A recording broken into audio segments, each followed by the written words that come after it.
those who were unable to attend the cocktail yesterday night. I'm happy to see all of you here for this very important conference and for the session of today. I'm supposed to give you a welcome address. I think the best way of giving a welcome address is to go immediately into the arena and to describe you which is the greening strategy for the Port of Venice, or how we try to make green our expansion strategy. These are the two items that I try to consider in this very short presentation. For the first part of the story, we have tried to make green our facilities, our port, our activities. We had two main, objectives in mind. The first one is we are very happy, we are proud, but we are also very worried about the fact we have to deal with this jewel city, and then even the mainland part of the port, which is the major part of the port, which is not this one, not dedicated to cruise, but dedicated to cargo and so on, is anyhow within the lagoon of Venice, which is also the lagoon of Venice, together with Venice, a piece of world heritage protected by UNESCO. So we have to be very cautious, very careful when we are dealing with this. That's why we begin during the last 8 years. That's what I tried to cover in the period in which I was responsible for this, as president of this port authority. We worked in 3 different ways. We have almost complete the restoration of the old port waterfront. This is part of the old port, which is the port in the old city waterfront. And that was being completed very recently. But we had to deal with the massive remediation campaign of soil and water in the mainland port. The third one, as everybody, I presume as everybody else in the rest of the world, we are trying to introduce the use of alternative energies and somehow to prepare ourselves to the massive use of LNG. Yes, these are the facts that we did. As far as the city is concerned, as far as the lagoon is concerned, we have to try to cut any possible emission on air and water, and we succeeded to get that through voluntary agreements with the people dealing with this port. That's in my view, something which is characterizing the experience in this. So we went beyond the limits established by law in Italy. The cruise ships come here and accepted a level of, they had to change their own fuel because they have to accept to use in the Port of Venice, approaching the Port of Venice and in the Port of Venice, to use a very low sulfur emission oil and bunker, and then we asked them to come to Venice not with the largest ship, because you know there is a clear disproportion between the size of the ships and the canals and the rest of the city. So we asked them to reduce, and they accepted. So we have these two voluntary agreements as far as the emission and as far as the size of the ships, which is in place, which is working. And we are working together with them in order to be as much respectful as we can on the situation. But it's something which I don't want to elaborate too much, because everybody knows distorted information through the press, but it doesn't matter. So it would be too difficult for me to try to convince you to depict the real situation. What I want to let you know is, on the contrary, that we spent 368 million to improve from the green point of view, the site. We spent, as I told you, you can see the first picture is the waterfront that we remediate. That was the old docks, there were the old warehouses. It was transformed in offices, and that's just behind us here. There's some other example of what we did. So the old port areas within the old city is now something else. We only host the cruise terminal, which is where we are at the moment. The other problem is we have to remediate the soil of the land of Marghera. In Marghera, there are more than 1,500 hectares of port and port-related industrial activities. Most of them, they have contaminated the soils. We have to try to remediate. For instance, in preparing and launching our new Ro-Ro terminal, the motorways they see in Fusina, we had to deal with an incredible quantity of asbestos.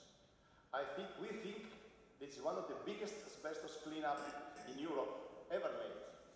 We made during this year. This is an example of what we had to do in order to green, in brackets, our port activity. We are always monitoring the air pollution.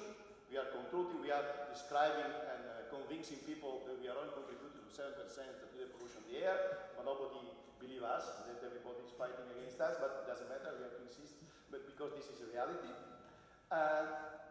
And so this is what we did as far as the greening of our activity is concerned. But the topic I want to try to stress here is a little bit different. Because we find out a way, or we try to do our best in order to make it greener our expansion strategy. It means that we try to understand if we could contribute to the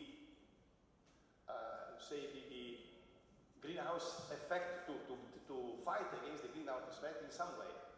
And the idea that we have is something that you know very well.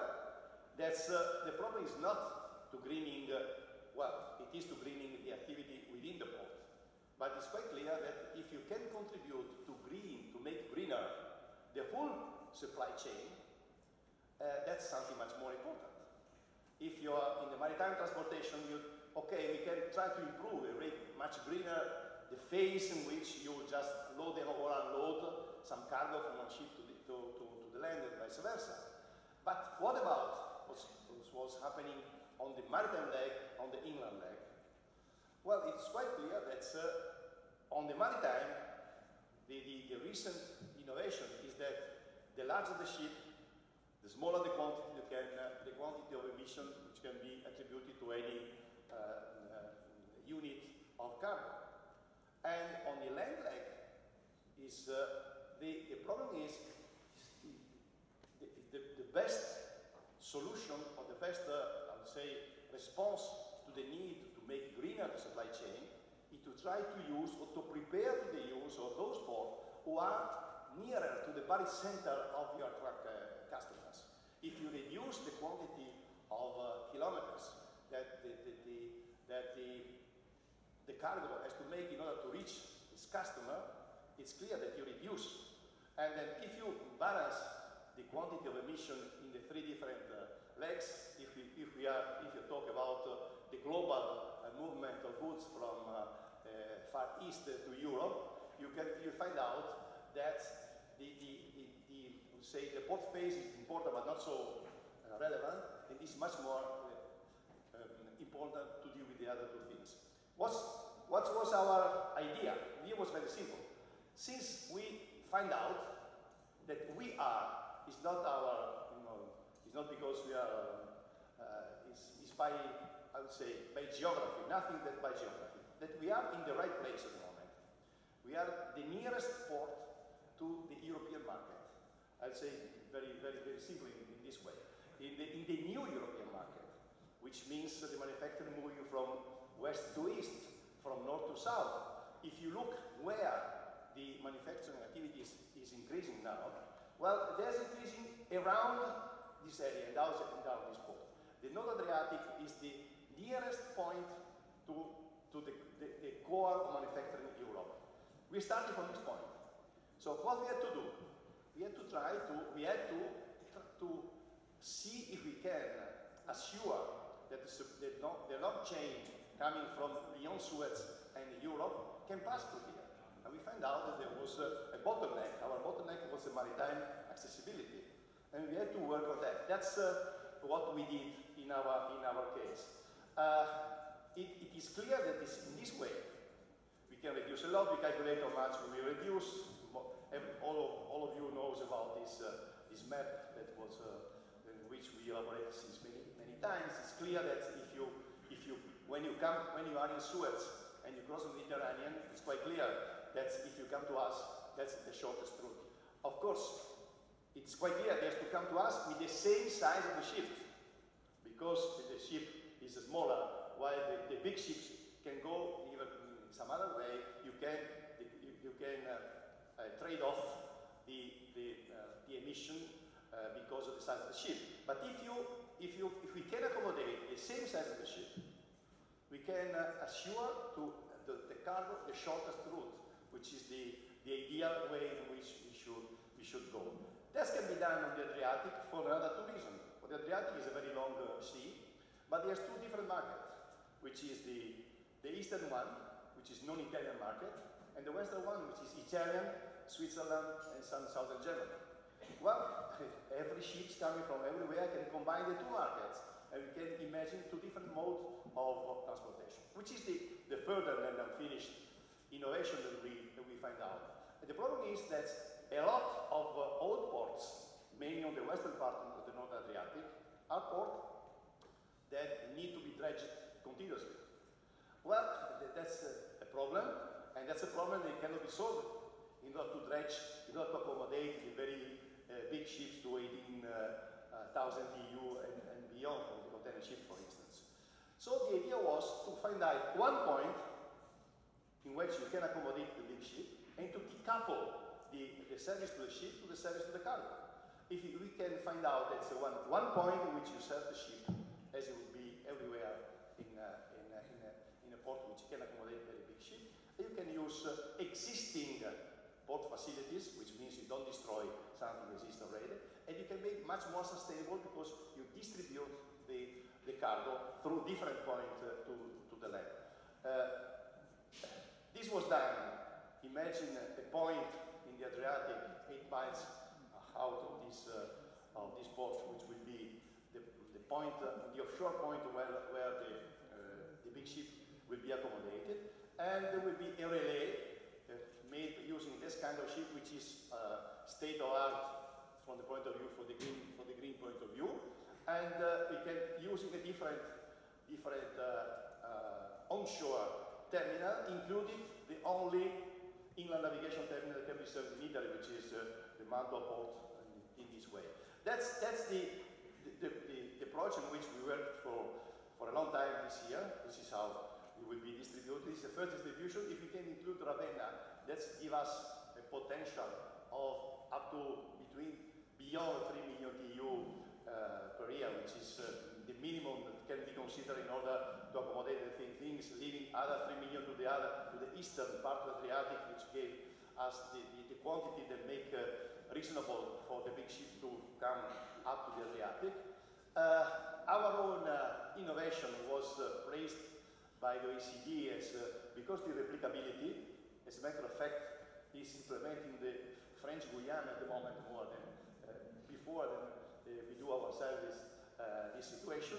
And of course, it is because it could become a model for ports worldwide struggling with accommodating massive container ship where there is I would say there is not deep water enough in that case.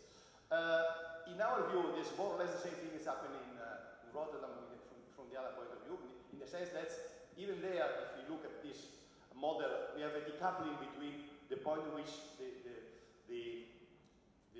ship is served and the point in which you distribute the cargo. So the problem was, in my view, that all of us, we overestimated the problem of the big ship, and we underestimated the problem of the big cargos, which is totally different, and which is now becoming the real problem we have to solve in one way or the other. Our own way is that one that you have already seen. So, summarizing, we overcome existing port obsolescence, We create sustainabilities because it is a kind of bundling and unbundling of the cargo anticipated before, so we can anticipate the process of the logistic process in a better way. We are also working on that, and of course we don't destroy the existing infrastructure. In the supply chain means that we gain on the inland and on the maritime.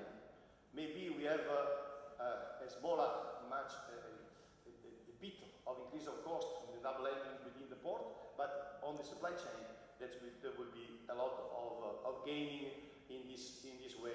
Gaining even profitable from the point of view of the firms, not only in economic sense from the community as a whole, taking consideration of the external effects of these things. That's what we did, and if you allow me 3 more minutes, you will enjoy our description that in picture was mainly made for the Chinese customers. Okay.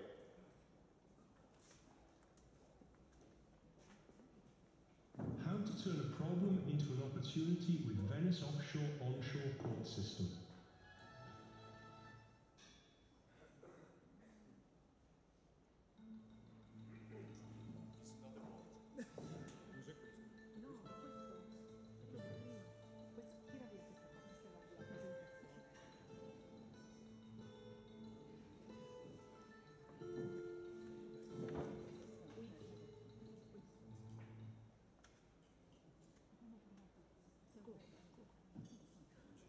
How to turn a problem into an opportunity with Venice offshore-onshore port system.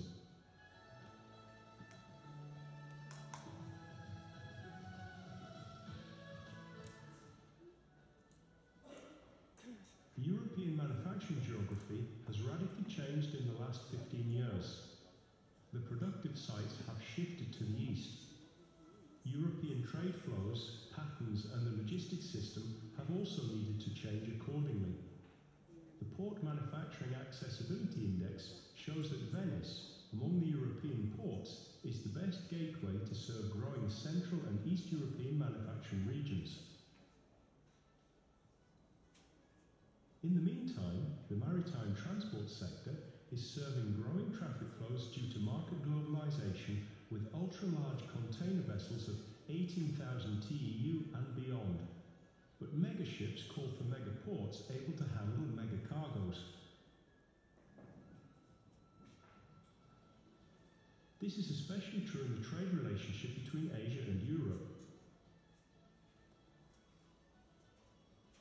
In China, megacargoes can be handled by a logistic chain based on a few bundling and unbundling points and large operation yards in huge ports. In Europe, the situation is totally different. In this region, an ultra-large container vessel has to call to more ports because of their limited operative capacity, either due to limited nautical accessibility or lack of operational yards and or lack of forwarding capacity, or to use barges to forward megacargoes to megaships, like in Rotterdam. Megaships require a great ability to manage flows of cargo to and from a port to avoid congestion on the port areas and beyond them. The North Adriatic area, and therefore the Port of Venice, is the best site to serve Central European markets, being the shortest route from China. Indeed, Venice was the final Western maritime destination of the ancient Silk Road, and now is confirmed one of the 6 European stations on the map of One Belt, One Road. Among other European ports, the Port of Venice has a geographic advantage because the route from Asia is up to 5 days shorter via Suez. This also implies at least 135 kilograms of CO2 less per single TEU to reach the heart of Europe.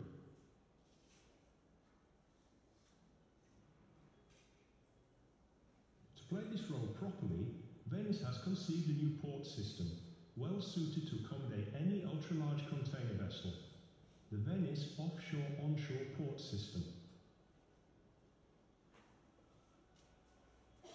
The Venice Offshore-Onshore Port System offers 22 meters depth depth of nautical accessibility for the ultra-large container vessels of tomorrow, with handling and storage capacity of up to 3 million TEUs, 2,000 hectares of port areas, efficient and flexible links to more onshore destinations, including the only inland waterway in Italy, and core roads and rail links to the European transport network.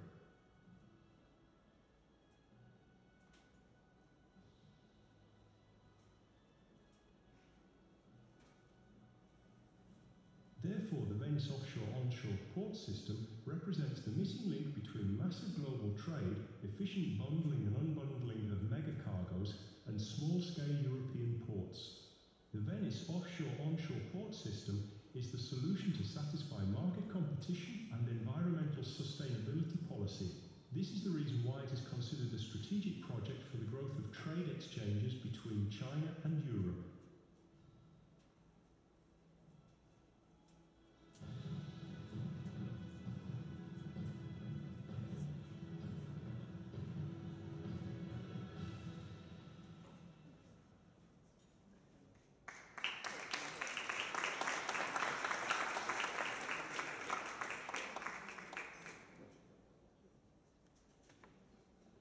Thanks for that presentation, Paolo. I think it's a very good example of, as I think I've seen in one of the slides, of turning your challenges into opportunities. I think the BOOPS concept is an innovative concept to avoid what is becoming a common theme, such as dredging, to show there is more alternatives out there and alternatives that are possibly greener. So now I think we can move on to the keynote addresses. How we will proceed here is we will go through all the keynote addresses first, and then we will open the floor to questions after all keynote addresses. So first to introduce the speakers, we have Mr. Brian Simpson, European Coordinator for Motorways of the Sea and former MEP. I think it's fair to say he's fairly familiar with the transport sector as well. We have Ms. Isabel Reichpost, Secretary General of ESPO, the European Seaports Organization. Ms. Lamia Kurjer-Beltaid, Secretary General of Freeport, representing European terminal operators and stevedoring companies. And then we have Ms. Ariana Norcini-Palla, responsible for Euro-Mediterranean policies. And then finally, Mr. Chris Fumberger, who is the Sustainability Manager for RightShip. So without further ado, I will pass the